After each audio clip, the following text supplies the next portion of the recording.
Baik, Assalamualaikum warahmatullahi wabarakatuh. Salam Pancasila, Rahayu, Rahayu, Rahayu. Baik, terima kasih. Berdasarkan perkembangan terakhir dari sidang panel pertama beberapa hari yang lalu disampaikan oleh Majelis Hakim untuk kepada pemohon, yaitu Bung Muhammad Subhan, sarjana hukum, magister hukum, untuk melakukan perbaikan dan penyempurnaan dari materi yang ingin beliau ajukan kepada Mahkamah Konstitusi. Dari situ kemudian terima kasih tadi sudah dibacakan sama Nafila Wirahadiningrat terkait posita sama petitum dari uji materi Bung Subhan terkait uji kewarganegaraan dari klan Ba'alwi Yaman dan imigran dari Yaman lainnya. Untuk itu disampaikan apresiasi kepada semua pihak yang telah mendukung, yang telah memberikan sumbangsih untuk diskusi maupun penyempurnaan dari materi tersebut. Baik, ini sudah hadir Bung Haji Muhammad Subhan untuk menyampaikan update terkini terkait penyempurnaan yang telah beliau lakukan, juga terkait isu-isu yang mungkin menyertai di dalam pengajuan uji materi beliau. Tapi yang jelas ini alhamdulillah sekali begitu banyak mengalir dukungan dari para elemen putra bangsa kita, dari organisasi pejuang Nusantara, termasuk dari perjuangan Wali Songo Indonesia Laskar Sabilillah, dari Laskar Nusantara, Laskar Mataram, Laskar Dayak, dan lain sebagainya, termasuk dari netizen-netizen umum, para dari Gen Z, mereka-mereka yang terkaget-kaget mengetahui bahwa klan Ba'alwi yang rasis, yang arogan ini ternyata belum terkonfirmasi, belum pernah mengajukan dirinya dan kelompok mereka untuk menjadi warga negara Indonesia. Artinya ini sambutan ini begitu disambut secara luas oleh publik dengan penuh gairah, dengan penuh semangat, dengan penuh antusiasme. Semoga gelora ini bisa menjadikan bangsa ini pada rule-nya yang jelas. Tanpa hukum maka kehidupan akan menjadi tidak teratur, akan menjadi kacau balau. Semua para filosof sepakat bahwa negara harus ada hukum yang berlaku, dan hukum tidak bisa berlaku tanpa seiring dengan tegaknya kehidupan berbangsa dan bernegara. Karena itulah kemudian bangsa ini jangan sampai kemudian terjebak kepada ketidaksetaraan, kepada ketidakadilan, di mana untuk imigran keturunan yang lain, terutama dari etnis Cina, dulu pernah dipaksa, pernah ditekan, dipilih, disuruh untuk memilih menjadi warga negara Indonesia, mengajukan secara resmi atau dipulangkan ke negaranya. Tetapi kemudian kenapa kok etnis imigran dari Yaman kok dibiarkan? Apakah ini negara melakukan pilih kasih, tebang pilih, atau diskriminasi? Mari kita uji nanti di Mahkamah Konstitusi bagaimana jalannya sidang dan keputusan dari para majelis hakim. Untuk itu dipersilakan kepada Bung Muhammad Subhan untuk menyampaikan hasil perbaikan, kemudian diskusi dengan semua pihak dari pakar-pakar hukum yang merapat kepada beliau, yang dengan bersemangat membantu untuk sumbangsi pikiran dan juga isu-isu terkini seputar pengajuan yang beliau lakukan. Silakan Bung Muhammad Subhan.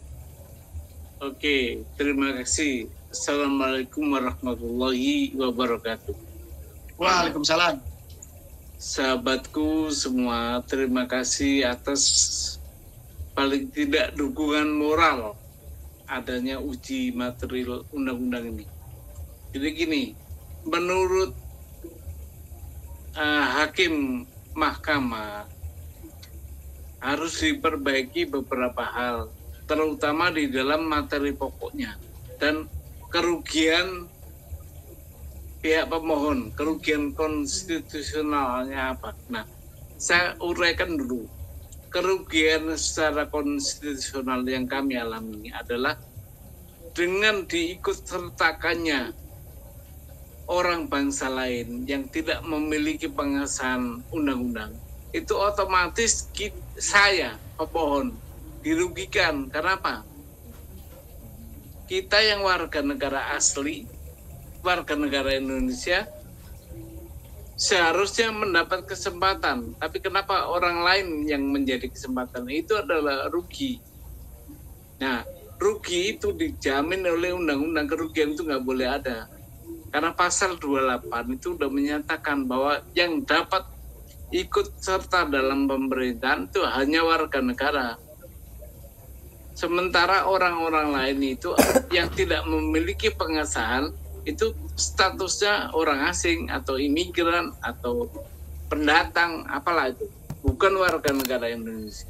Nah, itu yang saya elaborasi, saya gali banyak lebar, dan saya menukil tentang sistem kewarganegaraan kita menganut azas ius sanguinis atau keturunan darah. Jadi kita boleh mengaku warga negara kalau orang tua kita itu sudah warga negara Indonesia. Jadi yang dimaksud oleh hakim kemarin itu kan menyitir penjelasan. Di situ yang dijelaskan justru hanya warga negara dari bangsa asli Indonesia, yang untuk orang-orang lain tidak ada penjelasannya, artinya final, dia harus dengan pengesahan. Nah, karena pengesahan itu bersifat physically, seperti kita pegang KTP, seperti kita pegang SIM, seperti kita pegang akte lahir, seperti kita punya kakak, itu physically harus ada. Oleh karena itu, pengesahan sebagai warga negara juga harus physically ada bisa dibuktikan. Nah, oleh karena itu, saya minta kepada MK untuk mengubah orang-orang bangsa lain yang memiliki bukti pengesahan berdasarkan undang-undang sebagai warga negara Indonesia. Jadi dirubah itu. Supaya kalau nggak dirubah, kata majelis kemarin, dia bilang sama halnya saya menguji undang-undang dasar karena pasal 2 undang-undang kewarganegaraan itu bunyi yang sama persis. Nah, biar nggak sama persis, maka yang tadinya orang-orang bangsa Indonesia asli dan orang-orang bangsa lain yang memiliki bukti pengesahan berdasarkan undang-undang sebagai warga negara Indonesia dirubah menjadi orang-orang bangsa lain yang memiliki bukti pengesahan berdasarkan undang-undang sebagai warga negara Indonesia. Nah, akhirnya saya rubah di situ. Terus dalam petitum juga saya meminta harus dicatatkan di lembaran negara.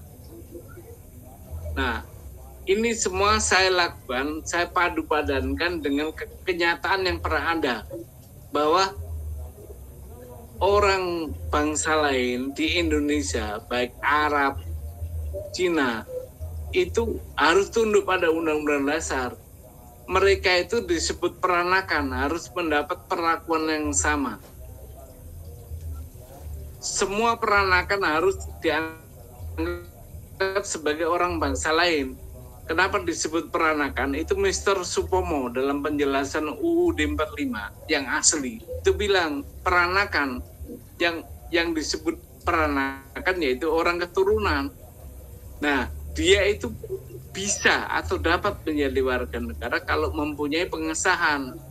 Artinya semua orang dari bangsa lain yang tidak memiliki pengesahan, sekarang saya minta bukti pengesahan, harus mengurus pengesahan agar dijadikan warga negara Indonesia. Nah, pengalaman empirik itu terjadi KPU waktu zaman Anies Baswedan menjadi calon presiden. Itu ternyata KPU cuma minta KTP, KK, akte lahir sebagai bukti kewarganegaraannya dia. Itu salah. Kenapa? KTP, KK, akte lahir itu tunduk pada undang-undang kependudukan. Sementara pengesahan itu tunduk kepada undang-undang kewarganegaraan. Jadi pejabat kita kurang selektif atau ngawur menurut saya. Mengakui kewarganegaraan seseorang dengan KTP, KK sama itu. Seharusnya pengesahan itu kalau dulu zaman orang tahun 60-an itu namanya SBKRI. Atau nama lain yang sekarang yang sepadan dengan SBKRI, itulah pengesahan. Begitu kira-kira. Baik,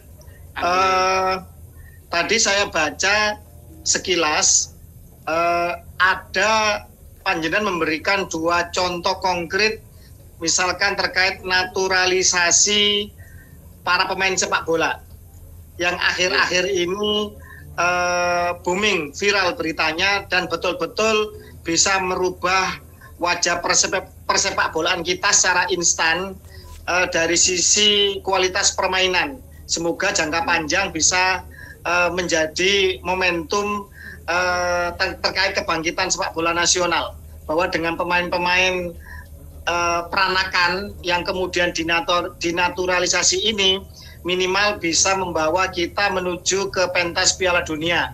Yang kedua bisa menjadikan stimulan atau pelecut atau menjadi pemicu bagi para pemain-pemain putra bangsa asli untuk kemudian bisa meningkatkan prestasinya dan bisa bersaing di tim nasional.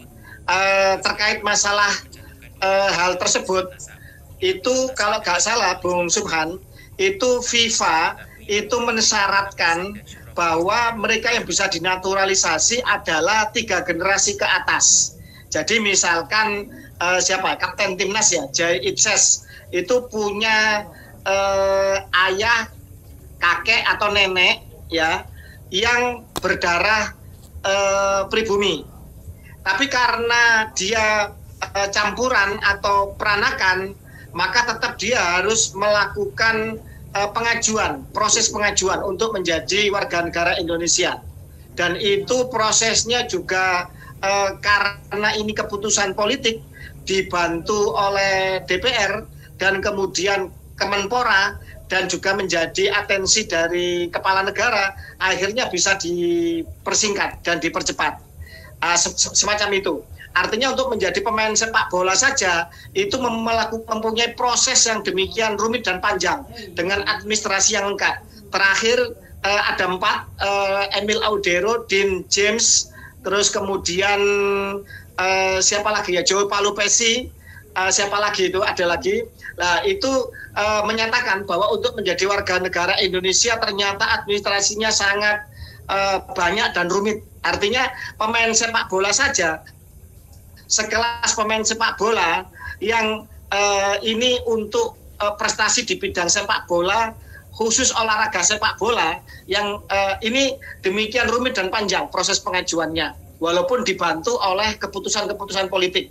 Apalagi ini menyangkut masalah kepemimpinan bangsa, masalah menyangkut mengenai masalah aparatur atau pegawai di dalam Republik Indonesia, atau juga menyangkut mengenai masalah kepemimpinan nasional seperti calon presiden, apalagi terkait masalah pertahanan keamanan, baik itu di institusi kepolisian maupun di TNI.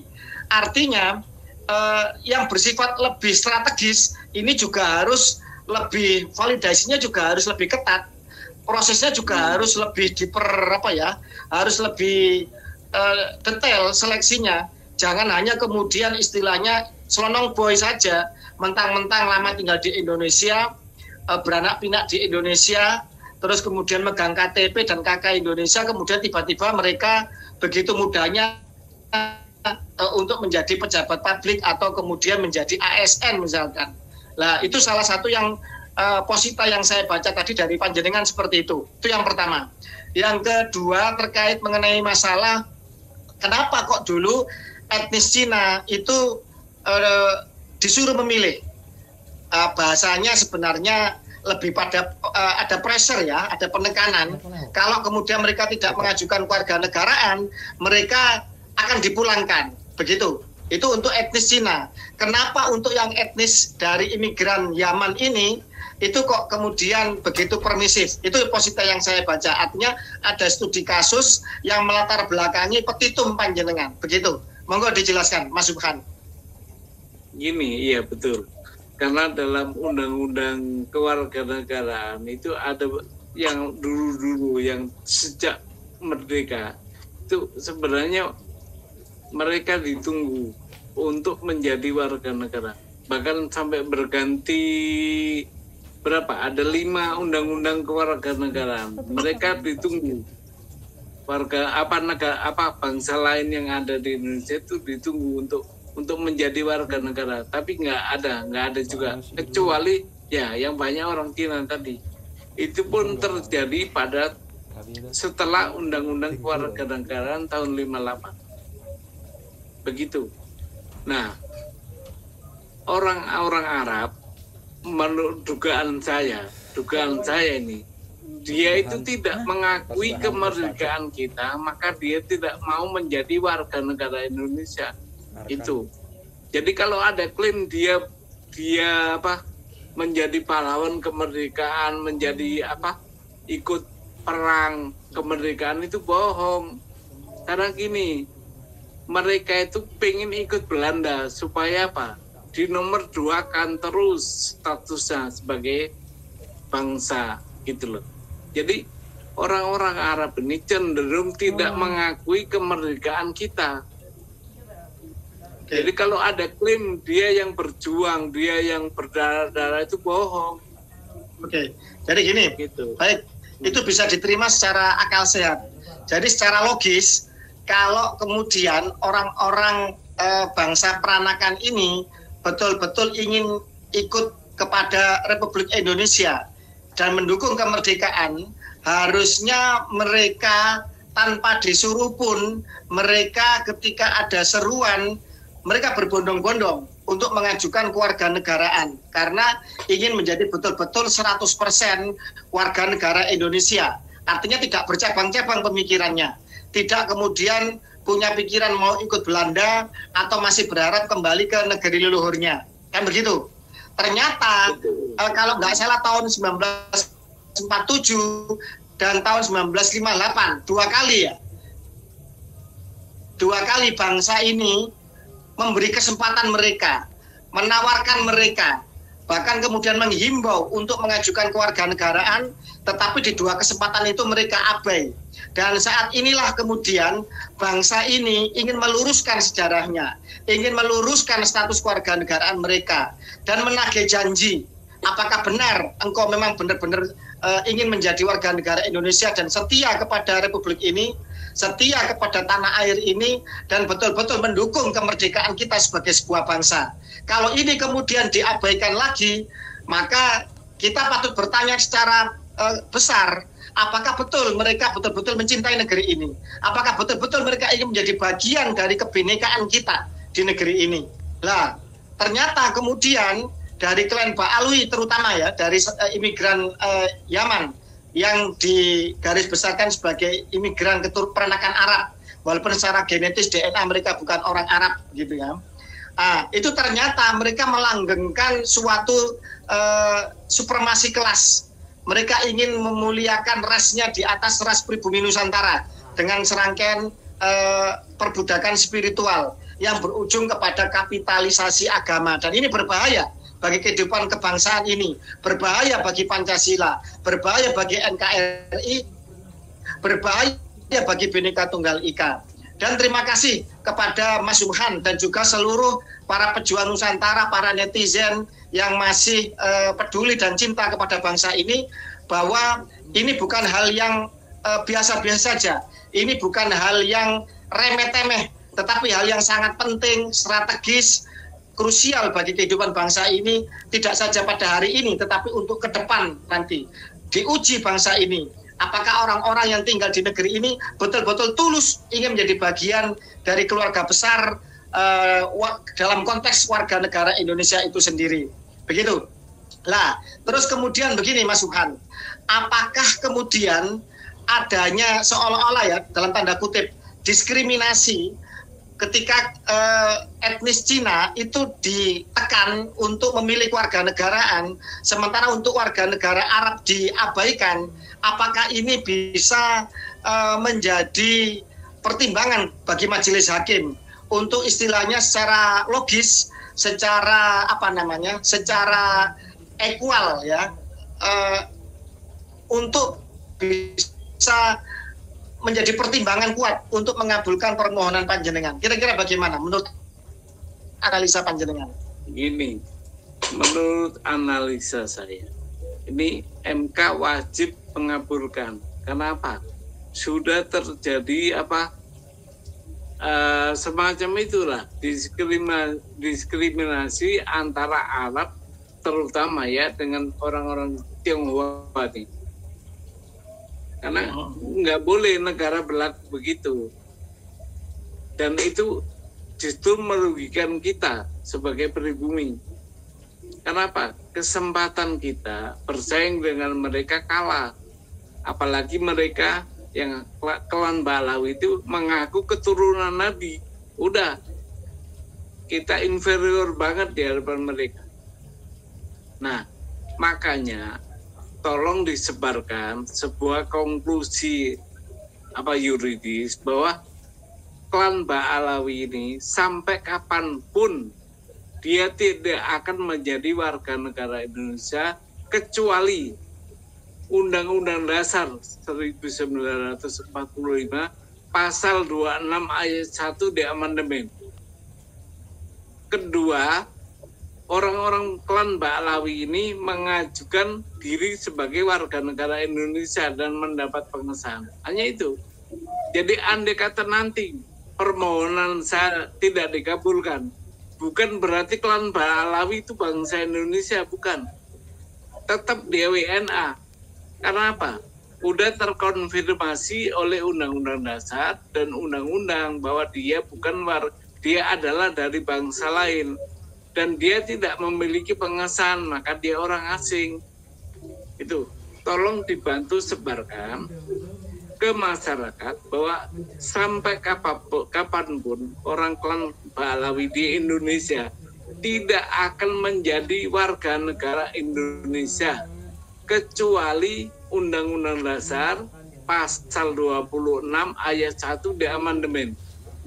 Kedua, kecualinya juga mereka klan Ba'alawi mengurus kewarganegaraannya sehingga mendapat bukti pengesahan dari negara sebagai warga negara Indonesia. Itu.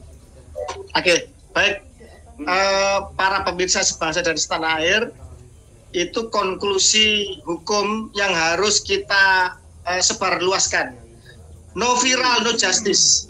Bahwa selamanya klan Ba'alawi yang rasis, yang mengaku cucu Nabi, yang sementara ini jelas-jelas terindikasi dan belum meminta maaf bahwa mereka membelokkan sejarah bangsa, memalsukan makam, dan lain sebagainya, ini sampai kapanpun bukan warga negara Indonesia, kecuali dua hal.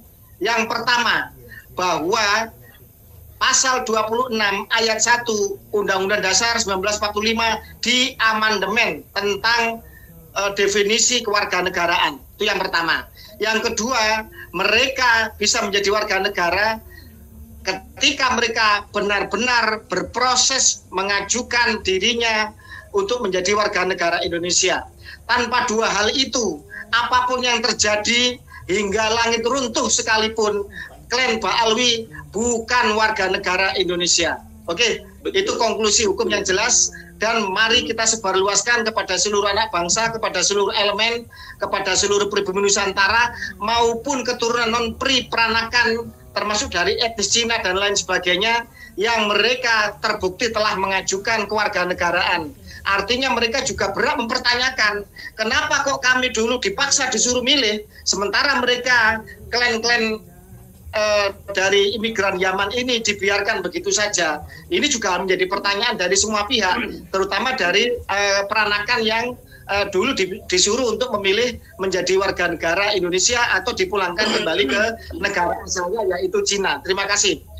Terus kemudian Bung Subhan, karena ini sudah viral dan kemudian menjadi beritanya menggelegar ke sana kemari, menjadi isu yang tidak saja urusan masalah nasab, tetapi urusan kebangsaan, urusan kewarganegaraan ini akan merambah kepada urusan kepentingan jabatan, kepada kepentingan aset, kepada eksistensi organisasi. Ada nggak kira-kira selentingan-selentingan bocoran bahwa mereka itu ketakutan atau berusaha untuk masuk atau melobi atau istilahnya kasak kusuk lah di sekitar proses panjenengan di Mahkamah Konstitusi? Silakan.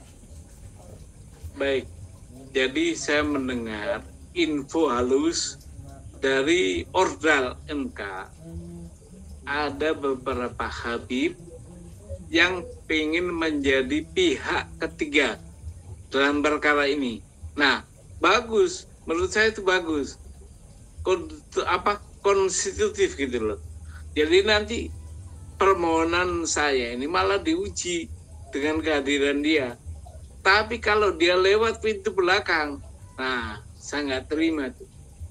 Oke, baik. Itu. Artinya nanti ketika sidang diputuskan untuk digelar, kan begitu, itu nanti akan menghadirkan para pakar, para saksi ahli, kan begitu.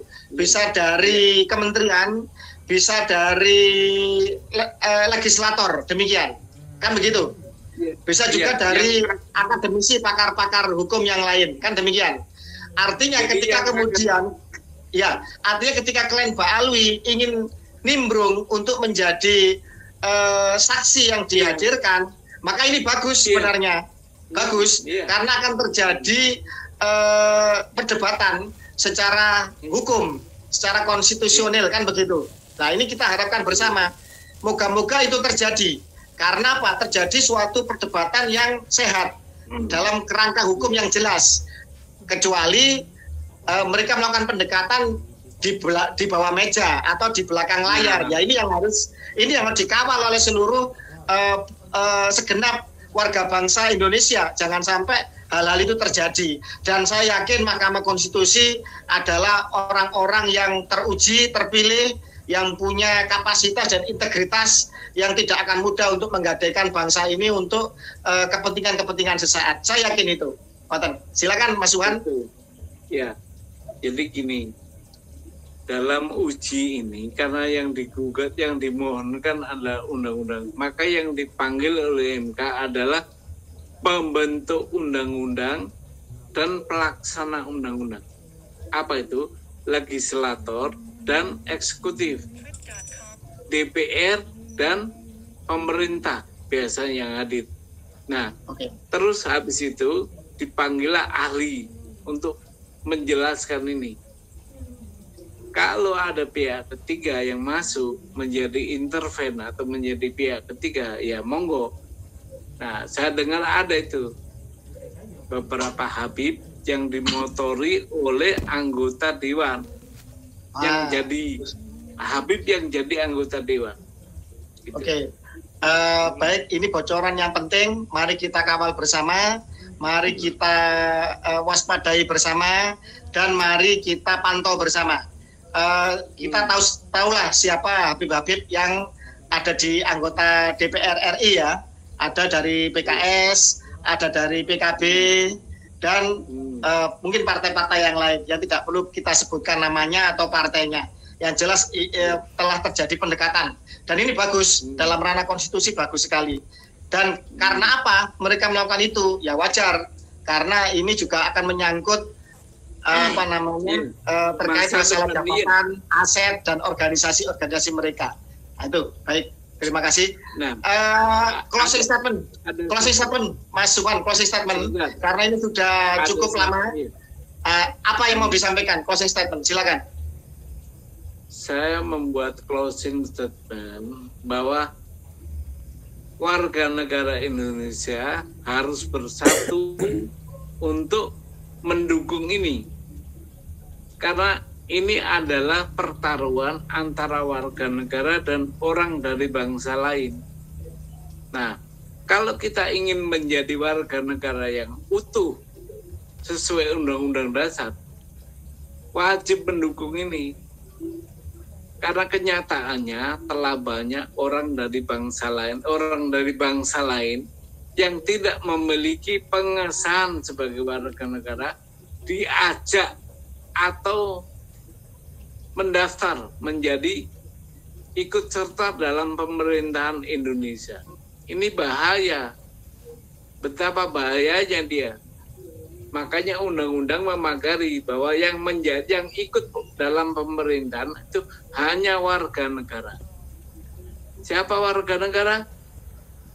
Orang Indonesia asli dan orang-orang dari bangsa lain yang disahkan undang-undang menjadi warga negara Indonesia. Itu.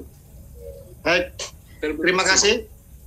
Terima kasih Bung Subhan dan juga seluruh pemirsa Gus Fuad Channel GFC dan juga semua netizen yang nanti peduli untuk ikut menyebarluaskan podcast ini ke siapapun, boleh untuk mengambil atau memotong atau menyebarluaskannya dengan tujuan yang konstruktif, dan tentu saja harus pamitan, kulon nuwun, harus izin kepada pemilik atau admin akun GFC. Terima kasih banyak. Salam kepada warga Nusantara.